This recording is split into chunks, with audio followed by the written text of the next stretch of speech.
amani ya Tanzania ndio msingi mkuu wa maendeleo tunayoyapata katika sekta zote. Kwa mnasaba huo, hatua hii ya ujenzi wa miundombinu ya barabara tulioiwekea jiwe la msingi leo na utekelezaji wa miradi mingine ya maendeleo ni matokeo ya kuendelea kuwepo kwa amani katika nchi yetu. Amani tulionayo ndio inayoiwezesha serikali kupanga na kutekeleza miradi mbalimbali ya maendeleo. Hivyo nichukue fursa hii kutoa wito kwa Watanzania wenzangu, tuendelee kulinda na kudumisha amani tulionayo ili nchi yetu izidi kupiga hatua za maendeleo. Kwa kuzingatia kuwa mwaka huu ni mwaka wa uchaguzi, sote tutumie haki yetu ya kuchagua viongozi na kuhakikisha uchaguzi huo hauwi chanzo cha kuhatarisha amani tulionayo. Tuzingatie kuwa kuna maisha baada ya uchaguzi, na hivyo tuendelee kuweka mbele maslahi ya nchi yetu kwa kudumisha amani. Ndugu viongozi na ndugu wananchi, napenda kutumia fursa hii kutoa wito kwa viongozi wa wizara na TANROADS kuhakikisha ujenzi wa barabara hii tulioiweka jiwe la msingi unamalizika kwa wakati, kwa mujibu wa mkataba na kwa ubora unaotakiwa. Aidha, mkandarasi ahakikishe anazingatia masharti ya mkataba na kufahamu kuwa wananchi wanasubiri kwa hamu kumalizika kwa mradi huu ili wanufaike na dhamira ya serikali ya kuendeleza ujenzi wa miundombinu ya barabara katika maeneo yote ya nchi yetu. Ni wajibu wa wananchi kwa upande wao nao kutoa ushirikiano kwa wizara na mkandarasi, ikiwemo suala la ulinzi wa vifaa vya ujenzi, kwani kukosekana kwa ulinzi madhubuti kunaweza kuchangia kuzorotesha kasi ya kukamilisha mradi huu.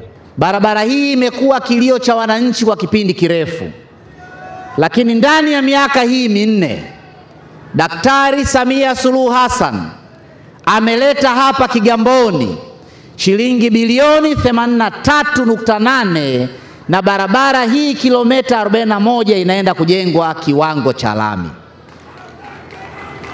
Barabara hii inaenda kuifungua Kigamboni, inaenda kuwatengenezea unafuu wananchi waliowekeza kwenye viwanda hapa Kigamboni, inaenda kukuza uchumi wa taifa letu.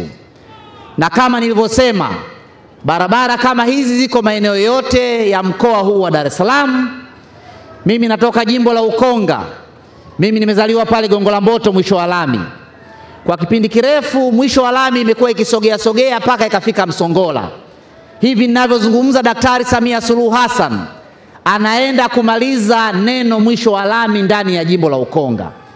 Iko barabara kilomita 3.8 inajengwa ambayo itaunganisha jimbo la Ukonga na jimbo la Temeke, na sasa ukitoka uwanja wa ndege ukatafuta mwisho wa lami utazunguka, utatokea Mbagala, utarudi Tazara, utarudi tena uwanja wa ndege. Huyo ndio Daktari Samia Suluhu Hassan.